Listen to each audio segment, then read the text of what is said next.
Всем здравствуйте! Начинаем третье занятие мобильной грамотности. Сегодня мы познакомимся с приложением Telegram. Telegram – это бесплатное приложение для смартфонов, позволяющее обмениваться не только текстовыми сообщениями, но и различными медиафайлами. Это, например, картинки, музыка, архивы, текстовые документы и прочее. Для установки данного приложения вы заходите в магазин приложений, то есть Play Market или в App Store, и пишите слово Telegram, устанавливаете и открываем. У вас будет идти регистрация, вы это делаете самостоятельно.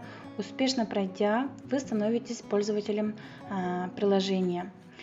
Приложение очень знакомо, можно сказать, интерфейс напоминает WhatsApp. Тот же самый обмен сообщениями, фотографиями и так далее. В нижнем меню есть разделы «Контакты», «Звонки», «Чаты» и «Настройки». И чем же отличается Telegram от WhatsApp? Во-первых, на самом верху мы видим строку запроса для поиска. Там написано «Поиск по чатам и людям». Здесь вы можете написать название фильмов, поиск различных рецептов, новости Якутии, любимые песни и так далее. Это правда очень удобно. Итак, для начала попробуем узнать новости Якутска. В строке запроса пишем слово «Новости Якутска». И мы видим три группы. Открываю любую группу, я, например, открою первую. Можете потихонечку прочитать, посмотреть, открывать ссылки. И для удобства вы можете подписаться в данную группу. Для этого вы просто нажимаете на слово «Подписаться», чтобы лишний раз его не искать. И возвращаясь на начальную страницу, мы уже видим нашу группу. Итак, далее попробуем сделать поиск песен. Например, в строке тоже пишем якутские песни. Открываю любую группу, тоже смотрим.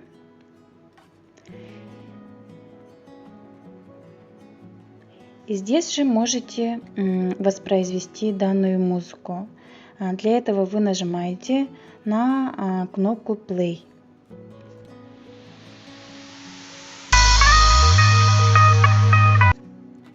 Вот так.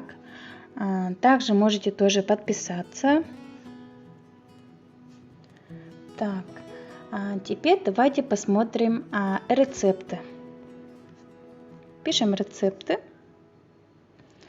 Тоже из групп выбираем любую. Я, например, выберу третью. Мы здесь видим различные рецепты с фотографиями. Можете посмотреть, прочитать. Помимо фотографий еще есть краткий видеообзор рецепта. Например, откроем.